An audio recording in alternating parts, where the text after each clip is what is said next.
é considerado um país cultural. Mas em todos os países na Europa, essa cultura era só para uma pequena faixa da população. Não era para todos, a literatura, a música.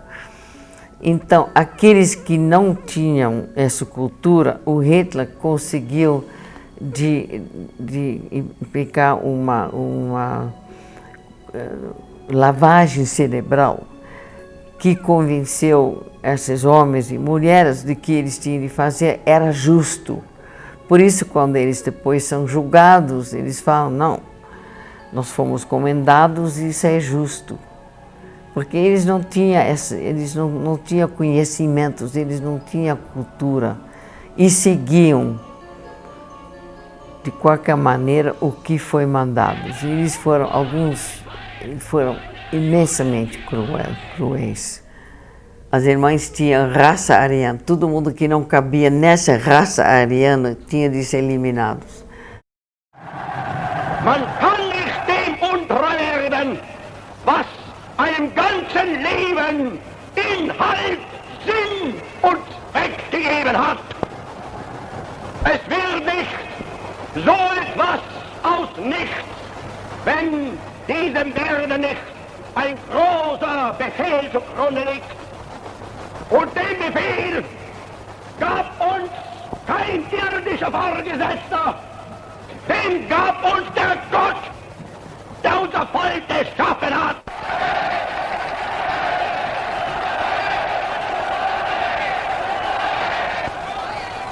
So sei dann unser Gelöbnis an diesem Abend, in jeder Stunde, an jedem Tag, nur zu denken an Deutschland, an Volk und an Reich, an unsere deutsche Nation. Unser deutsches Volk siegt heil! Siegt heil! Siegt heil!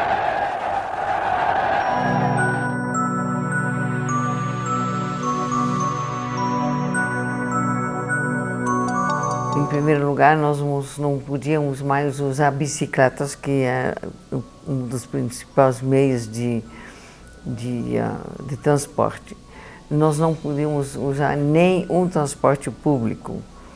Nós não podíamos frequentar cinemas, parques, clubes, nem sequer não podia se brincar na rua, porque usávamos uma estrela e nem isso era permitido. Então nós éramos bastante restritos.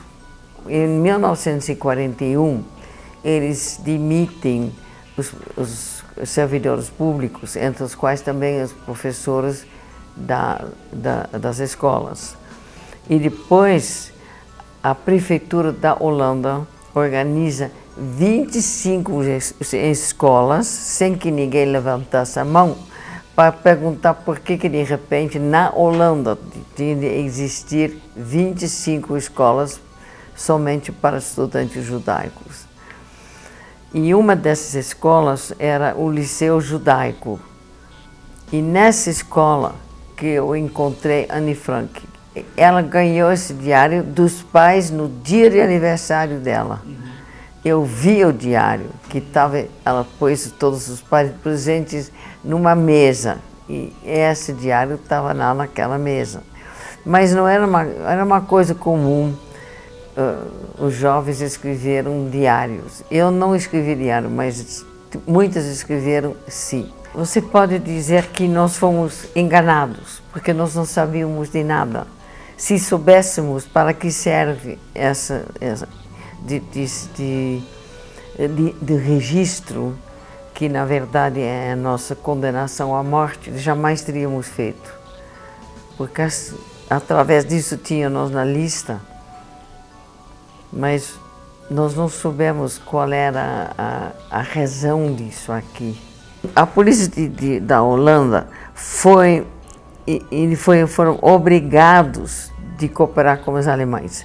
São eles também que arrancam os judeus das casas, porque tinha um período que não se podia sair de casa, que era das 8 da noite até 6 horas da manhã.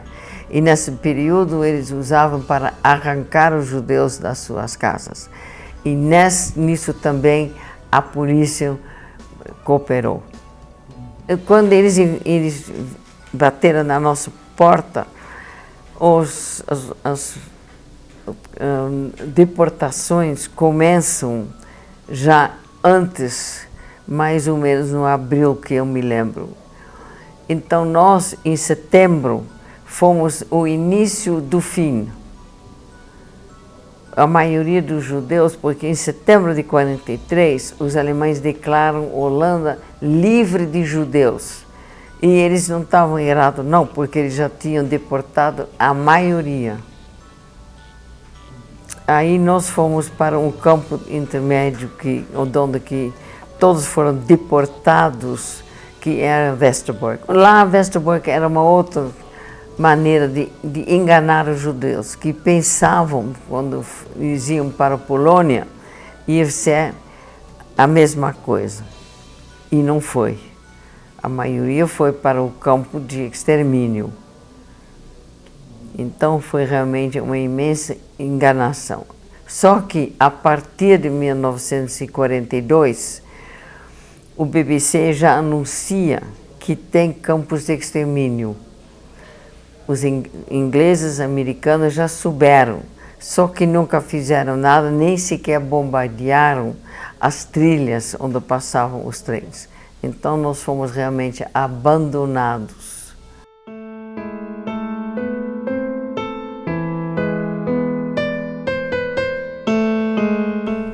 Eles transportavam através de vagões de gado, a maioria foi para a Polônia, para os campos de extermínio, que era Auschwitz, Treblinka, Majdanek.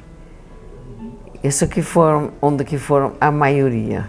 Bergen-Belsen não era um campo de extermínio em si, mas exterminou sim. Agora, na minha opinião, eu acho que todos, seja qual país que foi, viram trens cheios de prisioneiros. Tanto na Holanda também. Ninguém se manifestou porque tinha medo que se eles pudessem acabar nesses trens. Estávamos na lista palestina, e a lista palestina lhe dava o direito, eventualmente, para ser trocado por prisioneiros de guerra. Então, nós fomos para o campo que chamava Campo de Estrelas. Por isso que tenho publicado no livro a estrela, porque essa foi a estrela que nós fomos obrigados a usar com nossa roupa. Não se tirava o cabelo e nem se marcava com número, porque é difícil você trocar um prisioneiro que é marcado por outras pessoas. Mas essa lista palestina não foram muita gente que estava nessa lista. Mas acontece que as condições no campo de Bergen-Belsen eram tão ruins, apavorosas, que muitos realmente morreram devido a essas condições, e também o fato que havia uma subnutrição, e a ideia era que as pessoas não sobrevivessem. Tinha uma sopa de repolho e tinha mais alguma coisa, mas bem pouco, todo dia. Os piolhos que estavam no cabelo e na roupa, esses piolhos são eventualmente que transmitem o tifo. E depois o tifo, essa epidemia de tifo veio, e com os prisioneiros já muito debilitados, não tinha como resistir. Tinha ratos, muitos ratos. Dormia à noite, andava um rato em cima de você.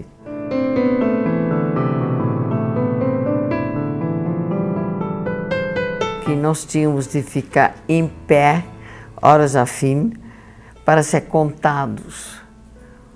E tanto o tempo poderia chover, chuva, frio, gelo, mas tinha de ir no que se chamava apel. E numa dessas ocasiões me tiraram da fileira, e quando você era tirado da fileira não se sabia o que poderia acontecer. Eles podiam lhe torturar, matar ou mandar para um outro campo, seja que for. E esse constante medo dava uma neurose muito grande com todo mundo, porque eles não falavam conosco, eles xingavam. Em Belsen, eles tinham cachorros treinados para matar. Então tinha os guardas e depois tinha os cachorros. E dava medo andando entre eles e esses cachorros. Eu, de fato, eu levei anos até que eu consegui entender que a cachorro não era bem isso, mas esses eram terríveis. Os próprios que cuidavam dos cachorros tinham panos em volta do braço, que eles também tinham medo desses cachorros. Nós soubemos, através do ronco da pessoa, que eles não iam mais, já estavam mortos no próximo dia. Estavam totalmente debilitados, não tinha mais como. Era um horror. Quer dizer, a gente vivia como a morte. E, obviamente, de vez em quando se perguntava, né, quando que era a nossa vez. Porque era mais fácil morrer do que sobreviver. No fim da guerra, eu tinha de fazer fila para pegar água. E, de repente, um guarda me tirou da fila e apontou sua arma. Mas nessa época, eu já tinha morrido meu pai, 24 de novembro de 1944. Meu irmão já foi deportado em dezembro, 4 de dezembro, e minha mãe dia 5 de dezembro. Eu já não tinha mais ninguém e eu não sabia o que tinha acontecido com eles. E eu já estava indiferente. Quer me matar, que seja. E talvez essa indiferença tirou o prazer dele em me matar. Talvez se eu tivesse feito meu escândalo, eu não estaria mais aqui. Mas eu estava lá falando, quer me matar, que seja.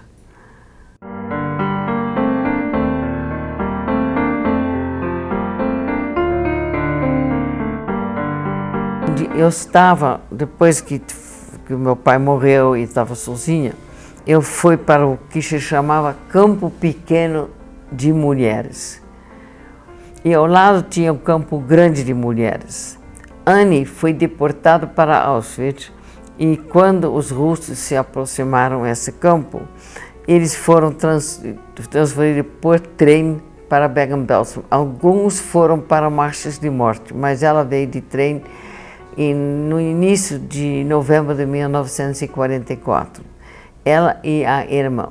E desse campo pequeno, eu vi ela andando no Campo Grande, mas era perigoso se aproximar a um arame farpado.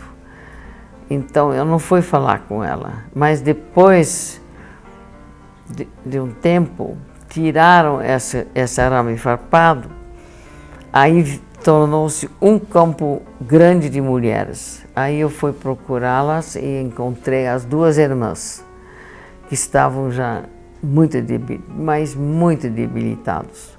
Mas esse encontro foi muito emocional, porque nós não esperávamos que nós iríamos encontrar colega, nós não estávamos esperando nada. Então ela ficou emocionadíssima e eu também. Eu também já estava bastante magra, esses ossos aqui do quadril não tinha mais nada que cobrir, eles estavam saindo da carne, mas ela estava muito enfraquecida, não sobrou mais nada dela. Então, nós nos encontramos várias vezes. Ela me contou sobre Auschwitz, ela que me contou o que tinha acontecido em Auschwitz. Ela sabia que a mãe tinha passado na seleção e tinha esperança de reencontrá-la. Ela não sabia que o pai estava em Auschwitz, ele sobrevive em Auschwitz, o pai, mas nada disso ela sabia. Então tem uma amiga que traz essa notícia que a mãe tinha passado na seleção, então ela tem boas esperanças de reencontrá-la. Aí ela me conta tudo sobre o esconderijo, como que eles viviam no esconderijo, como ela tinha continuado a escrever o diário dela no esconderijo, e que ela esperava de usar tudo isso depois da guerra como base de um livro. Ela não ia publicar o diário. Quem resolve de publicar o diário é a mãe, é a avó dela que morava em Basel e que diz para o pai dela que ela gostaria que ele publique esse diário. Mas a intenção dela não era essa.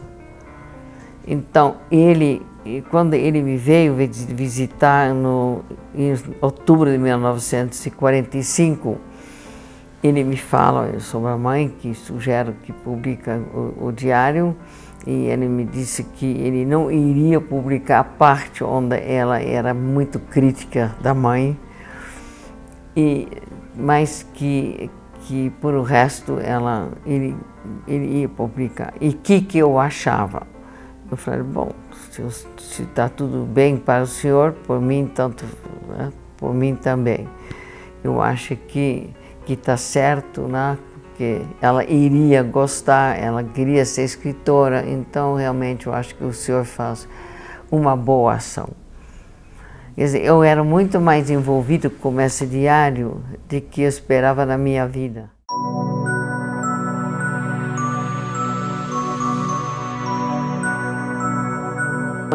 Os alemães queriam trocar o campo de Bergen-Belsen com os ingleses para que os ingleses tivessem uma posição militar melhor. Os ingleses não aceitaram, eles blindaram esses alemães para que eles não soubessem onde que estavam. Mas, eventualmente, eles entram em Bergen-Belsen, eles estavam já, nós sabíamos que eles estavam lutando em volta de Bergen-Belsen, a gente ouvia esses canões. Mas os guardas vão embora dia 13 de abril e eles entram dia 15 de abril. Os comandantes ficaram para supostamente recebê-los. E os ingleses não tinham a menor ideia, mas menor de que eles iriam encontrar.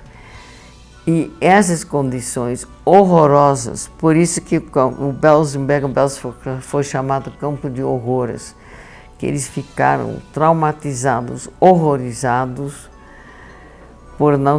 eles nem sabiam sequer como lidar com esse campo. Eu não tinha lar, eu não tinha paz, não sobrou mais ninguém, eu não tinha dinheiro e estava doente. Então, realmente foi uma situação, e eu soube em agosto de 1945 que ninguém sobreviveu, que eu era a única sobrevivente da minha família imediata.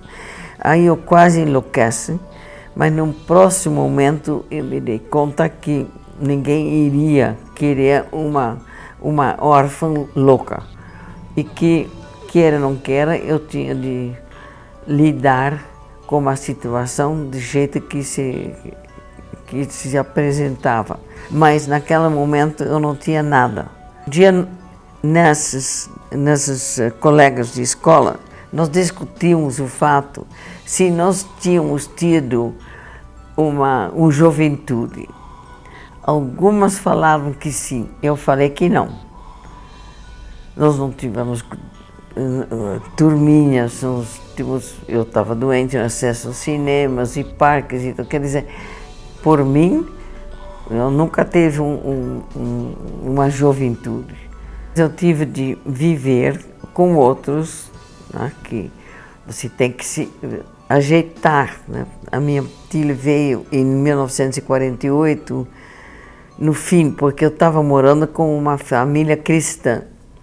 E eles tinham medo que eu não tinha acesso à juventude judaico. Ela veio, conversou com meus tutores, né, e eles resolveram que eu poderia ir por 6 semanas para a Inglaterra. Pensei eu que foi um período experimental para que eles pudessem justificar a minha ida em abril de 1949 para me juntar à minha família. Eu não podia falar sobre o que aconteceu na Holanda. Nunca levei mal. porque eles não souberam lidar com a perda de uma família inteira. E eles achavam, você não fala, vive supostamente uma vida normal, desaparece. Mas isso não existe. Não tem como. A mente registra, e que a mente registra de vez em quando volta. É lógico. Minha filha, outro dia, tem uma carta que ela é filha de sobrevivente e que ela sofre. Aí eu escrevi para ela, olha, você não tem uma mente que registrou o que os sobreviventes registraram. Então, você não precisa querer sofrer à toa. Os sobreviventes tomavam muito cuidado que essa geração, de segunda geração, não sofresse e que eles tivessem uma vida normal. É óbvio, se eles anotam que não tem família, cadê os avós, primos e tudo mais, eles começam a notar e perguntar. Aí o choque do fato que não tem mais ninguém, óbvio, é um trauma, é um choque.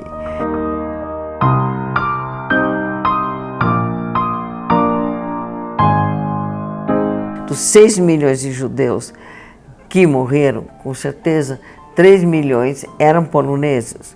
Só tinha uma pequena detalhe. Eles não perguntaram de onde que vieram os outros 3 milhões. E os outros 3 milhões vieram dos 19 países ocupados pelos alemães. Espera um pouco. Um país onde que 80% de uma minoria falece. Não pode ter sido um paraíso, pode? Jamais. Na verdade, foram atingidos 17.484.000 vítimas de várias categorias da Holocausto. Testemunhos de Jeová, poloneses, russos, tem todas as categorias lá dentro. Essas foram também vítimas da Holocausto, porque a impressão que tem que foram 6 milhões de judeus. Foram muito mais. Quem, por mera coincidência, sobrevive, tem a obrigação de divulgar, porque senão aqueles que ficaram não têm voz. Se você fica quieto, eu sou tão traumatizado que eu não posso falar. Isso não ajuda 1.500.000 crianças, não ajuda a todos aqueles que foram mortos. E eles têm que ser representados através daqueles que sobreviveram e que têm a possibilidade de divulgar.